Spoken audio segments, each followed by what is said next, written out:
Hi there, I'm here to give you a quick primer on how to play match and catch.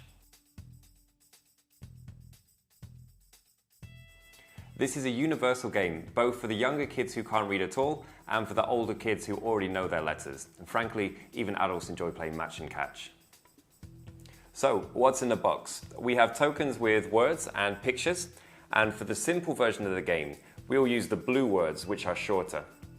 Place all the cards on the table, making sure they don't cover each other. Players take one token each without turning them over. Everyone ready? Let's begin. Players simultaneously turn the tokens over, read the words written on them, and start looking for a picture of this word on the table. As soon as he finds the picture, a player snatches the token with the picture and puts it on the top of his token, picture side down, word side up. Now he has a new word in front of him and immediately starts looking for it on the table. The game continues until there are only 5 tokens left on the table, at which point everyone has to stop. Whoever collects the most tokens wins.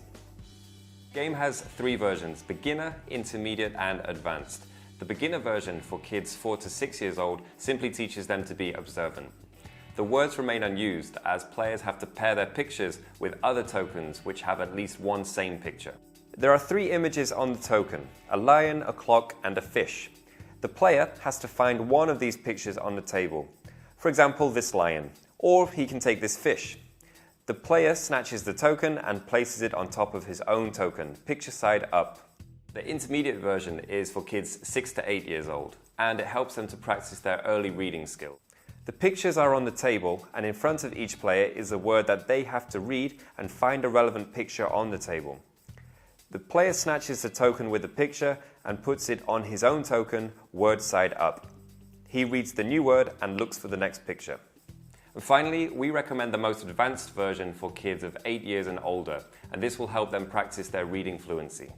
The tokens with words are placed on the table, and players have the tokens with pictures. Each player tries to find a word that corresponds to one of the 3 images on his token. After snatching the token, the player places it on top of his own, picture side up. Now, let me clear up a few more things and then we're off.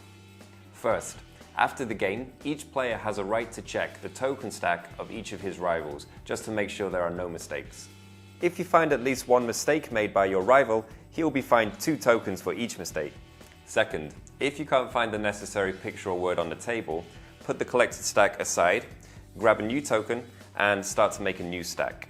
But keep in mind, it will cost you 1 token when your results are tallied. And the last thing to keep in mind, the words on the red tokens are harder than the words on the blue token. But for the intermediate and advanced versions, these are significantly more difficult. The sets should be played separately, do not mix them. That's all, have fun playing.